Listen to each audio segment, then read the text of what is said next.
All right, it is Wednesday, so let's get what the fuck.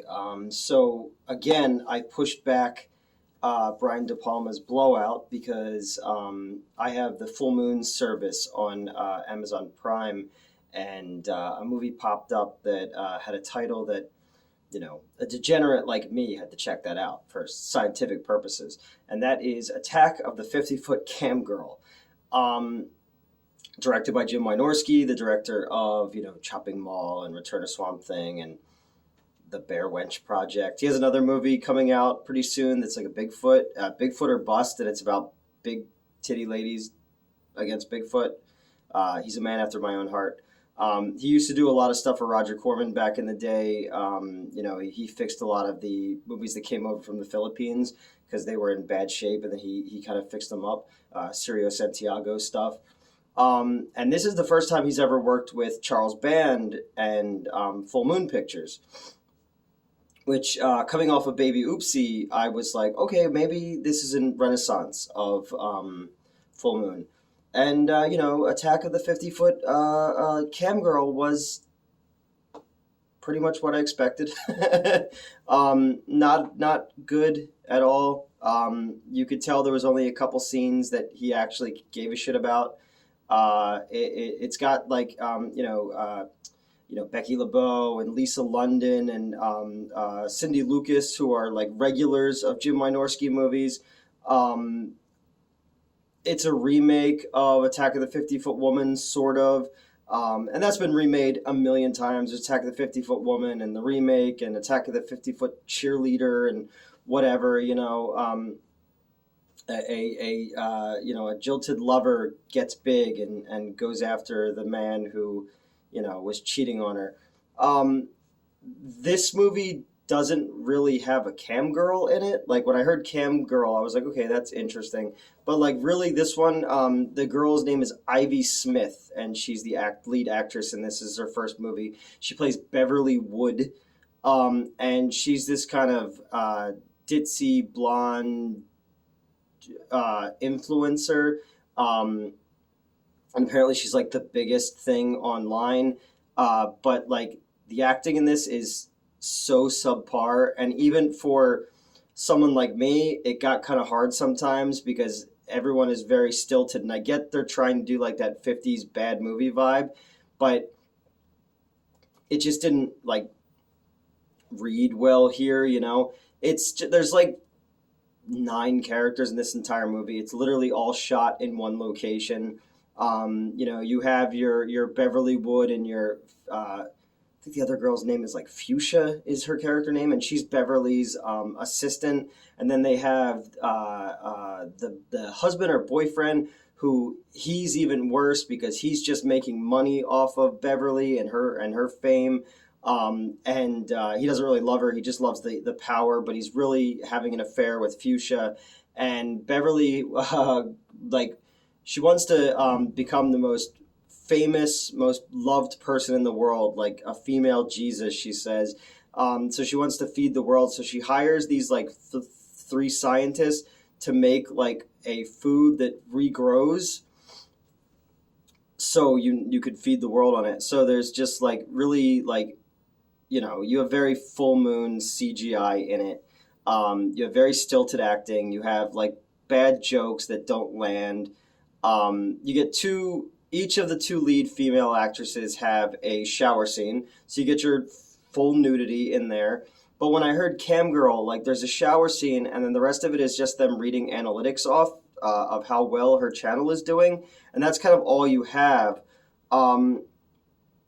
There's 2 sex scenes that just fade out, like they had to cut it almost, or like you're watching Silk Stockings on the USA Network in 1992. Like, I expected them to like fade over to like a fireplace or to like the silk curtains and outside is the moon or something like that, like they used to do on sex scenes for those types of shows. It's not good, and it's kind of a bummer because I expected, I don't know why. I guess no, I didn't expect anything more than this. All right, but what sucks is that there's fun shit in the end when you get to, Beverly eats a hot dog because of course a wiener, and it winds up turning her giant, but her clothes also grow with her. And Fuchsia is going to become famous now, but she doesn't like that she has to share, so she grows huge too. And then you have like a kaiju fight, and this is the best stuff in the movie. You could tell that Jim Wynorski was having a good time because there's a ton of miniatures in this movie, and that stuff is really fun. Like it looks like they're fighting above like the miniatures from Mr. Rogers' Neighborhood, or like the ones in my last video store on the left by the cemetery short that I put up. And then it's just two women in lingerie fighting and crushing miniatures like you're watching, a Godzilla knockoff or something like that. And that stuff is fun. They should have been topless fighting. I'm just going to say that. It would have added something extra to this if they were fighting topless. And then it's just a lot of people looking up and commenting on what they see. There was like 4 or 5 scenes that Jim Wynorski was definitely interested in shooting. The shower scenes and the chick fights over the miniature stuff. The ending did make me fucking laugh, though, is the girls decide to team up and they motorboat the guy to death. They drop him between their boobs and they're together and they suffocate him to death. And I was like, okay, that's pretty fucking funny. But then the one scientist is like a horny dude, like he eats a carrot that's genetically altered and then he gets big and hands them big martini glasses. Where did that come from? It doesn't matter because this is Attack of the 50-Foot Cam Girl. Yeah, I know I shouldn't expect more from a Jim Wynorski boob Charles Band movie, but coming off of Baby Oopsie, I kind of wanted something that had a little bit more wit to it. I don't know, just it is what it is, it's I saw it, they sucked me in because of the title, and even by like 80s movie standards, it didn't really stack up. It needed more nudity, it needed more like stuff. Again, the one location, it reminded me a little bit of a David Dakota movie where they just filmed the entire thing in his big fucking house and it's just a couple actors. But then I'm saying this, and again, I shouldn't have expected more, but I'm also super fucking jealous. That's the biggest thing when I think about these kind of movies. Like, man, this creepy old fucking Jim Wynorski, he looks like a potato in a sports jacket, has spent his entire life around beautiful women with big tits, and that's his job. And it makes me angry because I'm sitting in my office at a movie theater and like dealing with bullshit and trying to get 2,000 views on a fucking YouTube movie review. So Charles Band, please hire me and I will make you something amazing because I want that to be my life because I'm old and I'm tired and unless I become famous, there's no way in the world that beautiful women are going to want to be anywhere around me. So yeah, if you're bold, if you're a Charles Band person, if you're a Jim Wynorski person, and you're a completionist, please go to the Full Moon streaming service and check it out. It was a little too cheap for me, but again, he made this and that Bigfoot or Bust movie probably in the same weekend, so I can't get mad at him. Again, I'm saying this because I'm super fucking jealous. I would really, really like to make Attack of the 50-Foot Cam Girl 2, but I would have actual cam girling in it, So that's, because they don't on cam girls, they tell you what to do and they do stuff. Like that should be what led her to getting the powers. Like she's posing somewhere and winds up like rolling in like toxic waste or something like that, and then she becomes big.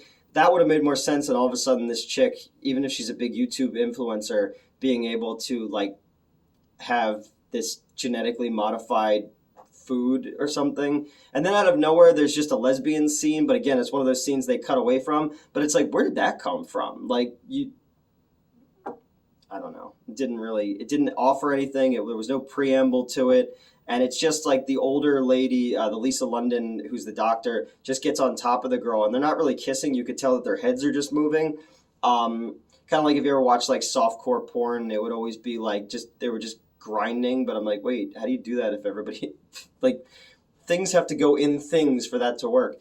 You know, she's above the bed sheets and some of those things. We were talking about it recently at work, like somebody else who was my age. We were going down the list of all of the 90s Skinamax type of shows, and I obviously knew way more than them, and they were worried about me. I was like, oh yeah, there was Hot Springs Hotel, and you know, fucking the Red Shoe Diaries, which had David Duchovny on it. And they were like, you watched a lot of that stuff, didn't you? I was like, yeah, I did when I was a kid. I think it's because I wasn't breastfed as a baby. That might be part of it. You know, I have a lot of issues. But yeah, Jim Wynorski cracked the code, man, and this was his first movie with Charles Band, and I kind of wish that we would have seen a Charles Band Jim Wynorski team up, maybe in like the you know, the 80s or the 90s, back when they were both kind of on their game. This was just lazy. And I get it, that was the point, and it's selling it on the title, and you know, there's the two really, you know, two attractive women in it. But I just wish that he took those scenes where he was clearly having fun and just added to it a little bit more, because there would have been more there. But with that said, I am now back on the fucking full moon train, where I'm looking forward to, I want that other baby oopsie, you know? And I've been going back and rewatching some of the Empire stuff. I really want to do a Ghoulies 1 or 2 video, because I really, really like, but Ghoulies 2 especially, I really like, because it takes place mostly in like a haunted, like a dark ride, and I'm fucking obsessed with dark rides. But yeah, Attack of the 50-Foot Cam Girl, it's not really worth your time. But, you know, maybe we can start a letter writing campaign, and Jim Wynorski can give me a pun titled titty movie. Like, please, you know, when's going to be my time? I'm 40, you know? So that's all for this week. I keep it short. This is just kind of I watched it because of the title, the ending, motorboated to death, was really funny. The miniatures were great. It's always cool to see Cindy Lucas and Becky LeBeau and people like that and stuff, because they were big staples of like the USA Up All Night stuff when I was a kid. You know, with Rhonda Shear, and, you know, Gilbert Godfrey as well, who passed away a couple weeks ago, and he's in my movie Midnight Show. There's like so many fucking people who are in that movie who are dead now, because it's taken me over a decade to make it. So this is another reason why, you know, B-movie directors or producers, please hire me. I'll write you a script really, really fast, and we can shoot it in a nice house. And I just want to do something other than running a movie theater. So yeah, that's it. I don't think Ivy Smith is going to get many other acting roles outside of Jim Wynorski movies, because she was exceptionally bad. Her and the dude who played her boyfriend were just like, you know, again, I said I've seen a lot of softcore porn, and even their acting was subpar to that. So, you know, if you just want to see something stupid just for curiosity, the miniatures, like I said, were a lot of fun. I'd love miniatures and shit. So you could check it out for that, or just go to the Full Moon streaming site, or go find the Full Moon stuff on Tubi and relive kind of the good ones. There's one that's called like Creepers, which is like the universal, they're like the classic monsters, but they're all little people. And I just remember that cover, like when I was a kid, being like, what is this? Like little person universal monsters? Oh, fucking hook it to my veins. Like, so yeah, Attack of the 50-Foot Cam Girl. I'd say, you know, don't subscribe to that one. Give me an OnlyFans movie. I'll create like an OnlyFans horror movie or something like that. I don't know, it's probably been done. But that's it for this week. Something short, something sweet. Kind of, I'm as unfocused as the movie was. Needed more nudity. It needed more fun stuff, and they played it too safe. Based on that title. And the worst part of, you know, if you want to piss off an exploitation crowd, you don't deliver on the goods. And I don't feel like this movie delivered on the goods. So, you know, in the words of Ed Wood, my next one will be better. So we will see you next Wednesday.